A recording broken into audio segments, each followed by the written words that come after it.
Ons gaan nou lied 198 sing as deel van ons voorberei om dan met die res van die erediens voort te gaan.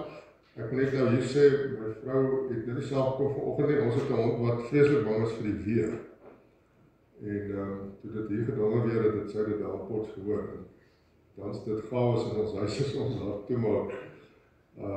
So ek vra net vir haar, sy kom graag saam. So kom ons sing die lied en dan sal ek voortgaan met die voortgaan. Julle kan steeds so bly sit.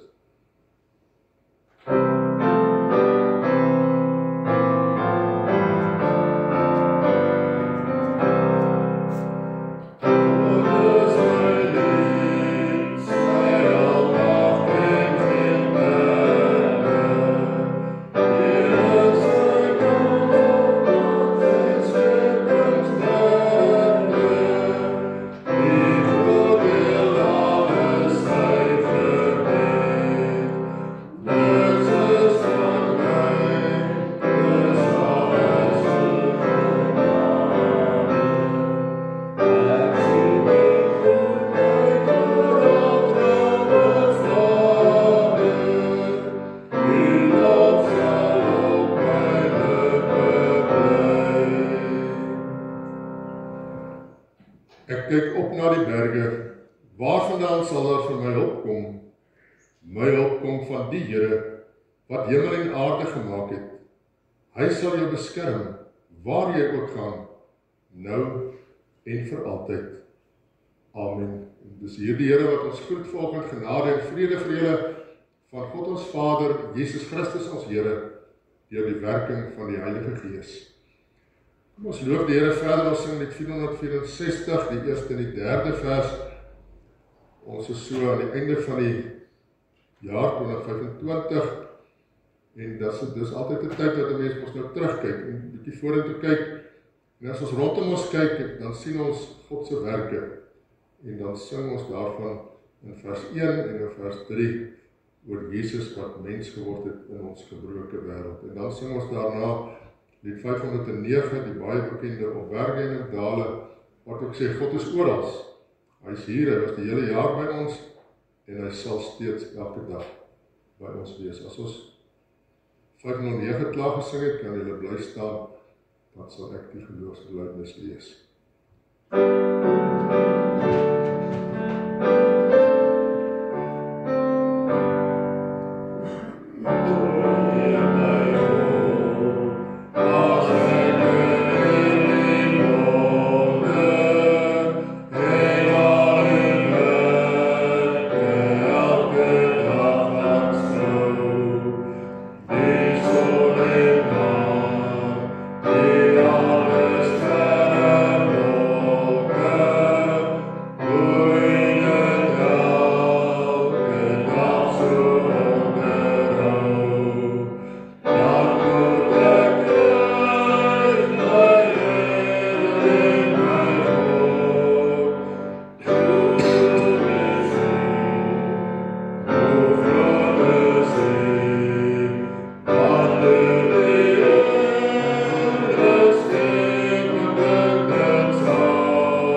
Ek glo dat God my Vader is en dat my Vader die almagtige skepper van die hemel en aarde is. Ek glo dat Jesus Christus my enigste koning is, dat hy gesterf het sodat my sonde vergewe word, dat hy uit die dood opgestaan het sodat ek 'n nuwe lewe kan leef, dat hy opgevaar het na die hemel om vir my by die Vader in te tree en dat hy weer terugkom om alles volkome nuut te maak. Ek glo dat die Heilige Gees aan my gegee is om my in die volle waarheid te lei en my aan God gehoorsaam te maak.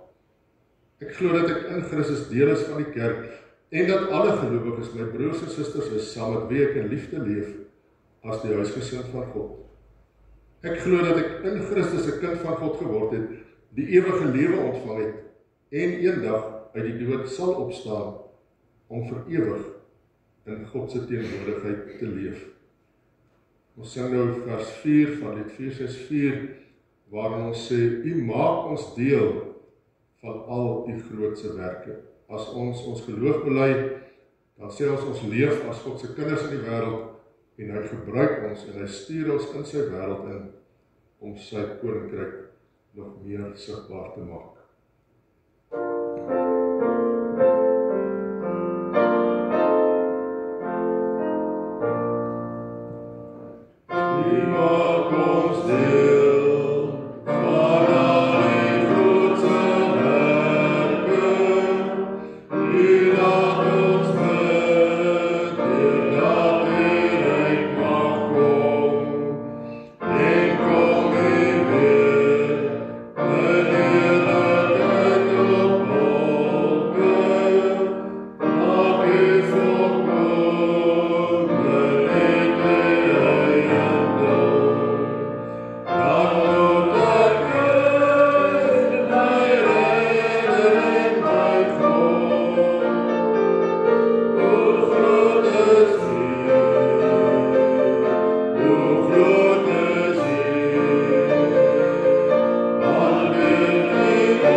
Maar nou moet julle eers sit.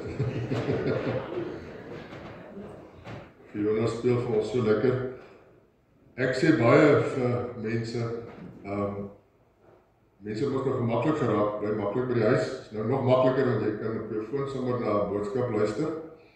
En jy kan kies na wie sin jy wil luister. As jy van daai ou sinne hou, dan luister jy daarna.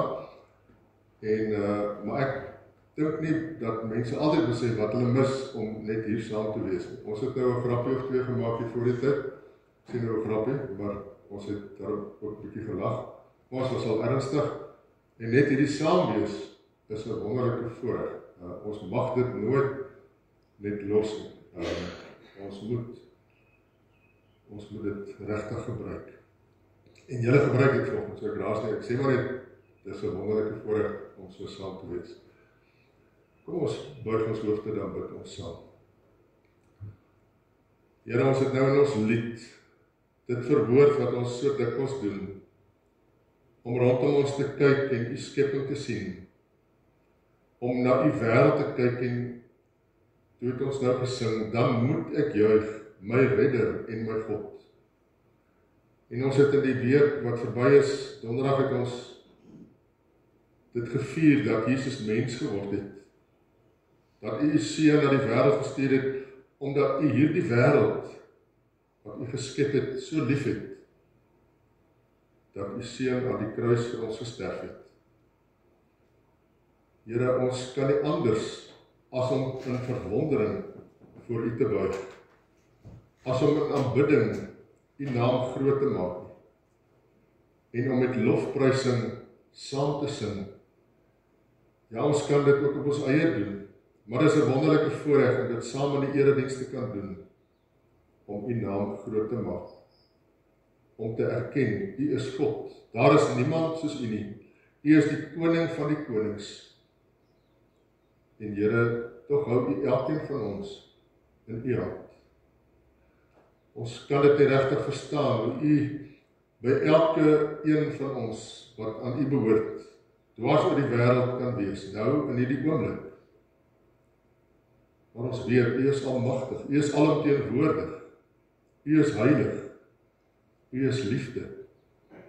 Dankie dat ons voor U kan buig in aanbidding. En dat ons as ware mekaar se hande kan vat en sê, ons wil U saam of steeds vir U saam dien en U naam steeds saam groot maak. Dankie vir die voorreg om deel te kan wees van 'n gemeente van boeties en susters in die geloof wat U saam dien. Nou baie is nou weg in hierdie tyd, maar dankie dat ons weer hier by mekaar kan kom en dat ons U naam kan groot maak. Dat ons ons afhanklikheid van U kan erken en ons het nou ons geloof bely waarin ons gesê het, ons wil nie op 'n ander manier leef as om in afhanklikheid van U te leef nie. Dankie dat U kom en U vat ons hand, soos Asaf sê. Toe hy deur 'n krisis gegaan het en hy selfs getwyfel het en gesê het, is dit alles die moeite werd? Kom hy weer tot die besef, U vat hom aan die hand en U lei hom met U raad. Dankie dat U dit vir ons doen en U het dit die hele jaar gedoen, weer 'n keer hierdie jaar, soos elke ander jaar wat U dit gedoen het. Dankie dat ons kan terugkyk op 'n jaar. Ja, daar was vreugde, daar was ook hartseer, daar was hoogtepunte, geleenthede, daar was ook laagtepunte. In ons eie lewe, dalk ook in die gemeente en in die gemeenskap en in ons land, in die wêreld. Maar bo alles weet ons is in U hand. Soos ons net nou gesing het, roem Christen, heel my lewe is veilig in my God. En selfs as vriende hande ons nie kan red nie en nie vir ons vashou nie, daar is God. Ja, oral is my God.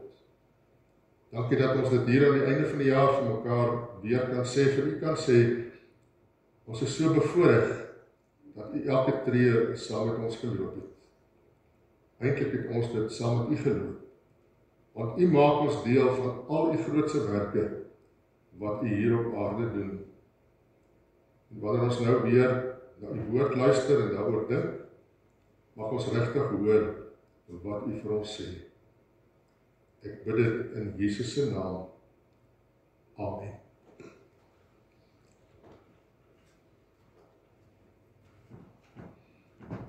Toe ek nou bid oor ons is in die einde van die jaar, toe dink ek aan die oujaarsdiens, kan ek maar sê, ons het nou die konsistorie gepraat, daar sal inligting deurgaan van 'n tyd en 'n plek waar daar nou nie hier nie, maar in 'n ander gemeente in Kalterwil 'n erediens sal wees Woensdag aand. Ek het vir die kerkraad sê, julle kan Potchefstroom ry, want ek ry nou hiernatoe, dan ek hou 'n diens daar, ongelukkig, anders kon ek nou donderdag, Woensdag aand hiernatoe gekom het, want dit was nou ook al gereeld. Ons gaan 'n paar verse lees in Lukas 2. Ons het donderdag met die Christusfeesdiens het ons van vers 7 af gelees. Maar ek gaan nou vanoggend die eerste 6 verse lees en julle sal nou later verstaan hoekom ek dit so doen. In daardie tyd het keiser Augustus 'n bevel uitgevaardig dat 'n volkstelling in die hele ryk gehou moet word. Hierdie eerste volkstelling het plaasgevind toe Cyrenius gouverneur was in die provinsie Sirië. Almal het gegaan om hulle te laat inskryf, elkeen na sy eie stad toe. Ook Josef het gegaan, hy het van die dorp Nasaret in Galilea na Judea toe gegaan, na Bethlehem, die stad van Dawid, omdat hy tot die huis en geslag van Dawid behoort het. Maria, sy verloofde wat swanger was, het saamgegaan om ingeskryf te word. Terwyl hulle daar was, het die tyd gekom dat haar kind gebore moes word. Ons lees net hierdie verse. In daardie tyd het keiser Augustus 'n bevel uitgevaardig en dan in vers 2 lees ons die eerste volkstelling het plaasgevind toe Cyrenius gouverneur was in die provinsie Asië. Hier aan die einde van die jaar kyk ons gewoonlik terug op die jaar. Ons kyk na wat gebeur het, hoogtepunte, laagtepunte, vreugde, hartseer. Dis asof ons dinge in oënskou neem, asof ons dinge balanseer en evalueer. Maar dit is baie belangrik met watter bril ons dan terugkyk. En natuurlik help hierdie bril ons ook om vorentoe te kyk. Ek het Woensdag aand op 'n radioprogram, terwyl ek daar in die studeerkamer was, so 'n deel van 'n program gehoor wat hulle met 'n jongman gepraat het, wat iets van sy lewensverhaal gedeel het en waar hy op 'n oomblik in sy lewe is. En hy het baie duidelik gesê, mens, dis so belangrik met watter bril kyk 'n mens, en dan het hy gesê, jy kan of met 'n negatiewe bril of jy kan met 'n positiewe bril kyk. En hy het vertel dat sy grootwordjare eintlik maar uitsigloos was. Hy sê daar waar hy groot geword het, was daar nie eintlik geleenthede nie. En jy het as kind eintlik maar geweet, daar gaan niks in jou lewe gebeur. Maar toe in sy hoërskooljare het 'n gemeente van die dorp by hulle skool en by die kinders betrokke geraak. Hy sê hy het van die evangelie geweet, maar iemand het daar in daardie tyd vir die eerste keer van hom gevra, ken jy Jesus? Is hy jou verlosser? En daar het sy lewe verander.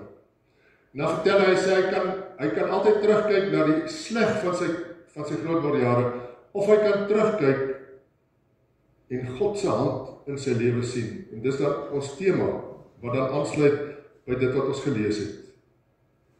Hy sê, hy kan of net die negatiewe sien, of hy kan God se hand in sy lewe sien, met dankbaarheid.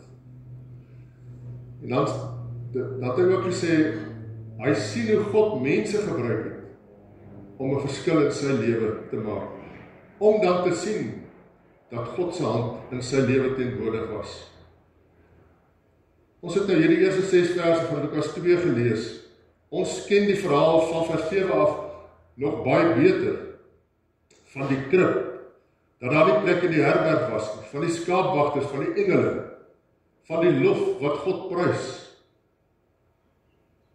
Maar Lukas begin hierdie vertelling, hierdie deel van sy evangelie, op 'n baie spesifieke manier. Hy sê spesifiek wanneer alles gebeur het. Hy skryf in die tyd van keiser Augustus, en toe Sirenius gouverneur was in Sirië, in die provinsie. Lukas plaas Jesus se geboorte presies in die tyd wat dit gebeur het, bewustelik in die wêreld van vandag. Iemand skryf, die Christusverhaal is nie maar 'n storie van, soos wat stories baie begin, die kinderstories, lang gelede, eendag lang gelede. En dan sê die persoon, dis hoe stories of mythes of legendes begin.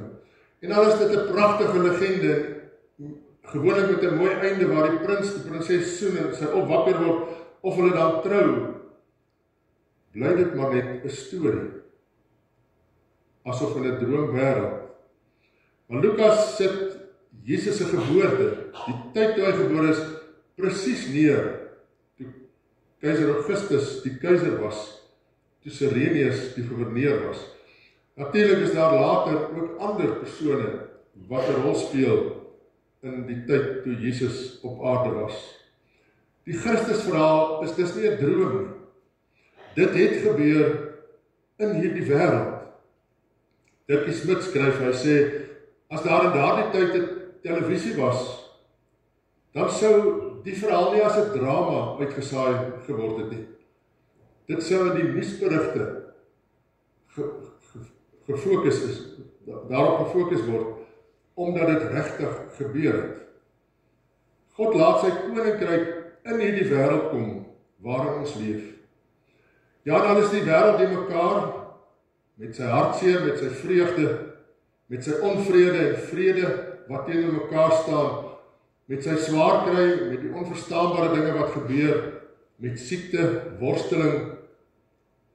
Wanneer God sy geskiedenis in hierdie wêreld kom maak, moet ons sy hand daarin raak sien.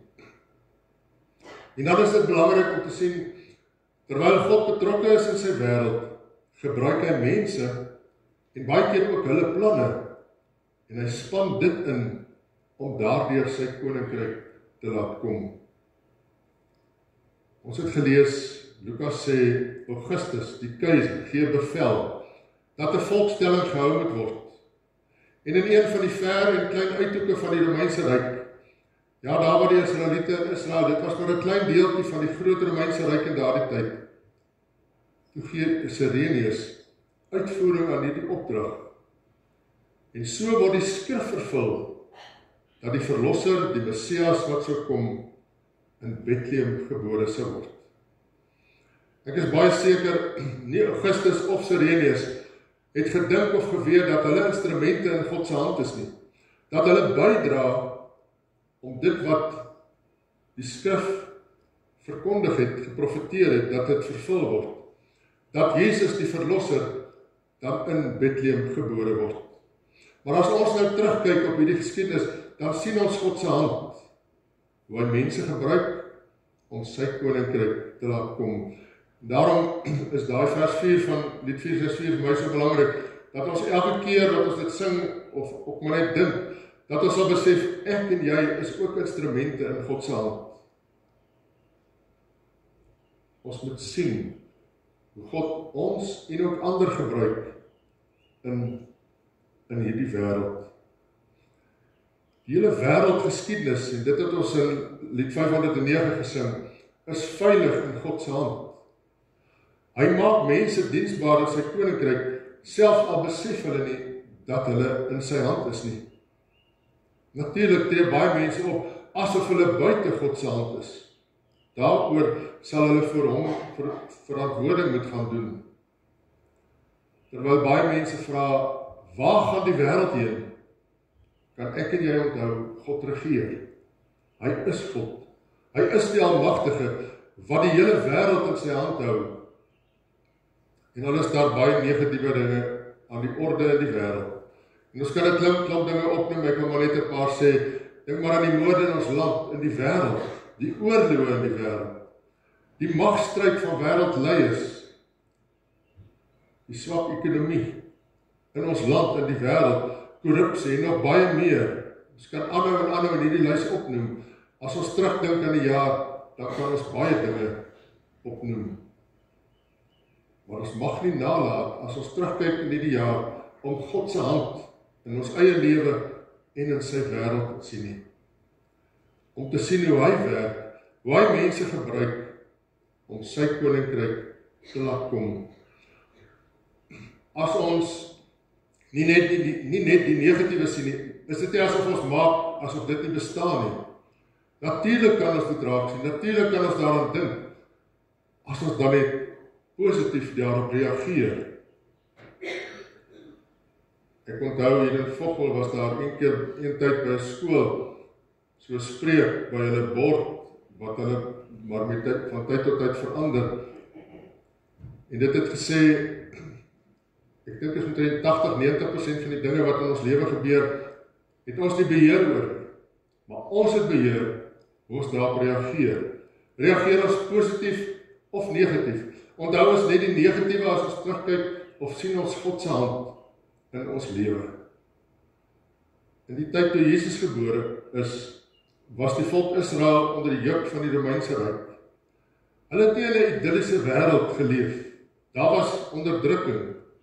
Hulle het gehoop dat die Messias wat sou kom, wat voorspel is dat hy sal kom, dat hy hulle van hierdie onderdrukking sal verlos. God stuur sy seun in hierdie wêreld wat die mekaar is. Jan de Wet sing die aangrypende lied, hierdie kind. Ek het eendag van hom gevra, het jy die lied geskryf? Toe sê hy, nee, ongelukkig nie. Hy het die vertaling daarvan gedoen. Maar is 'n besondere lied wat die geboorte van Christus, sy koms aan die wêreld beskryf, in 'n wêreld, soos hy sing, van pyn en nood.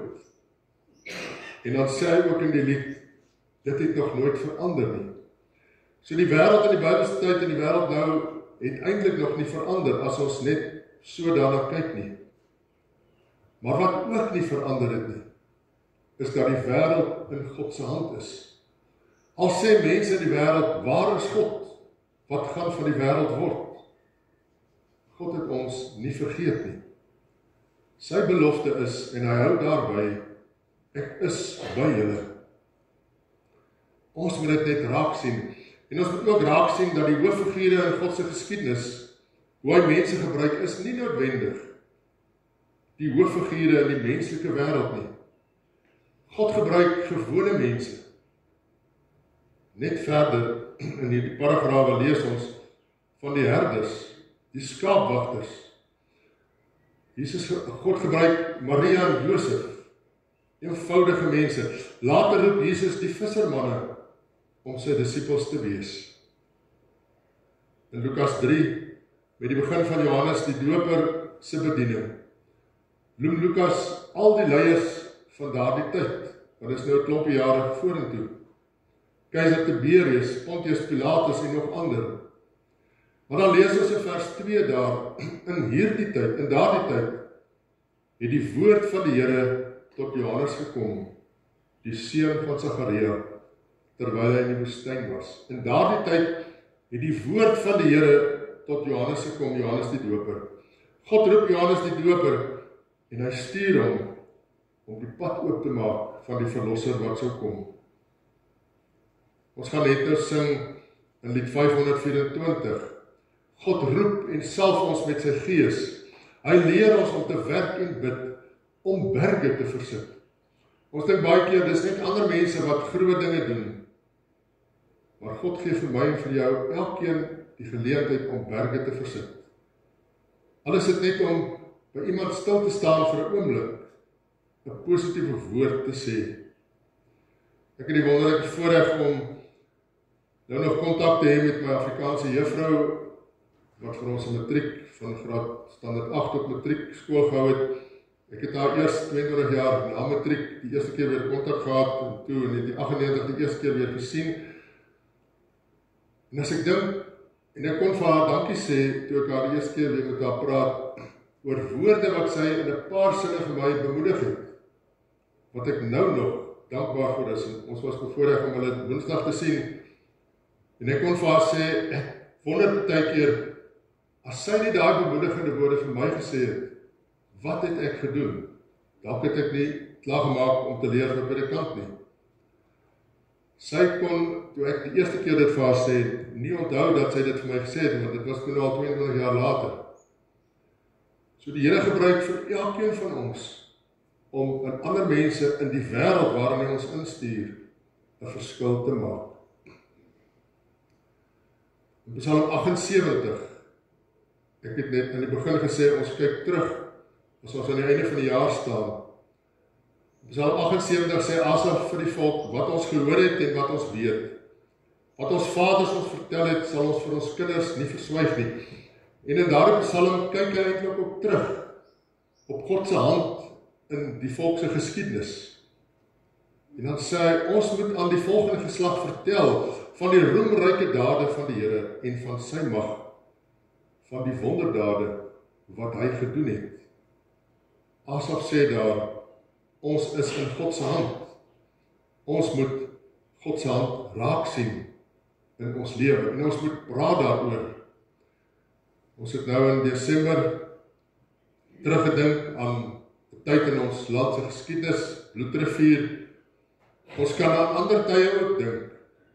Ek het nou die dag, toe ek juist nou die geloftegewensdiens gehou het, ook gesê dat as ek dink aan 1994, daar was soveel doemprofete, maar ons kan God se hand sien, dat daar 'n oorgang plaasgevind het, of mense daarmee saamstem of nie.